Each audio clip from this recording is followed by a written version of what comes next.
This lesson is part of our 5th grade Social Studies Unit 4, Life in Colonial America. In this lesson, we will be learning about triangular trade and the Middle Passage. Our learning target is to describe the triangular trade. We will be able to describe the trade routes used in the triangular trade, the conditions of the people who were enslaved as part of the triangular trade, and identify the groups of people who benefited from the triangular trade. Here are some vocabulary words that are important to understand for this lesson. Slavery is a system that forced people to work and treated enslaved people as property. Africans were forced into slavery in the Spanish colonies in the New World. Triangular trade describes the trade patterns connecting the colonies, Europe, Africa, and the West Indies. Triangular trade patterns were used to bring enslaved Africans to the Americas. The Middle Passage is the route used to take enslaved Africans across the Atlantic from Africa to the Americas. The Middle Passage was a horrible experience for enslaved Africans. We have learned a little about the history of slavery in the New World. We learned that enslaved Africans were brought to New Spain to work in mines and on plantations.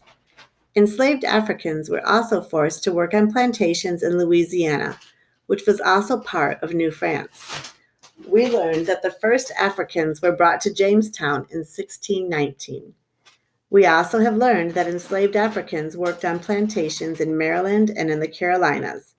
In Georgia, James Oglethorpe did not allow slavery at first, but then the king took over and allowed slavery. Millions of Africans were taken by force from Africa. They were transported to the Americas and enslaved there. The journey across the ocean was unbelievably miserable and deadly for many. Those that did survive faced a life far from home without freedom. Most were destined to remain enslaved. How and why enslaved Africans were brought to the colonies is a tragic but important part of our country's history and how it developed. Triangular trade. This describes the exchange or trade of enslaved Africans and goods between Europe, the Americas, and West Africa. Ships from New England carried fish, lumber, and other goods to the West Indies. In the West Indies, the New England traders bought sugar and molasses, which was a dark brown syrup.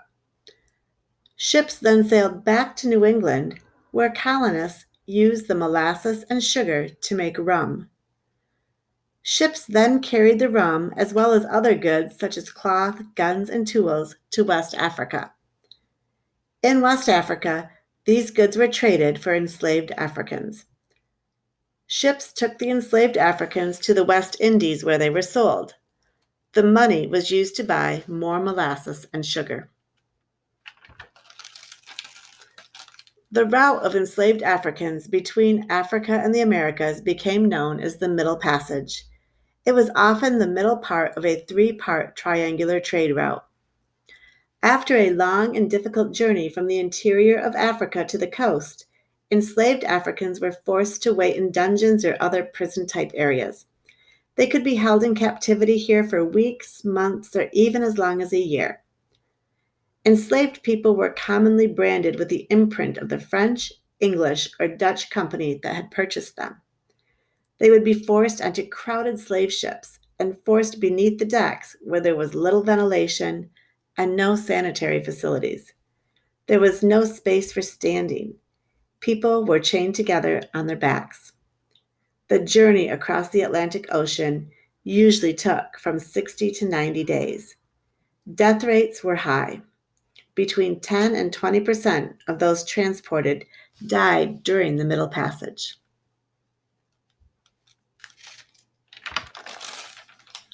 This graphic organizer shows the causes and some of the effects of the Middle Passage and enslavement of millions of African people.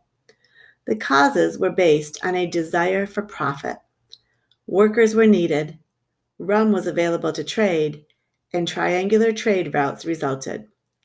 Some of the effects were that African cultures, villages, and families were negatively impacted.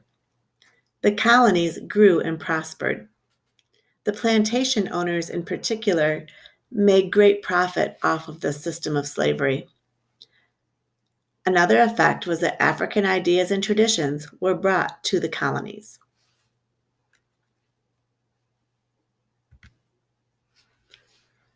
In addition to the impact on the American cultures, the consequences of slavery on cultures of Africa were devastating.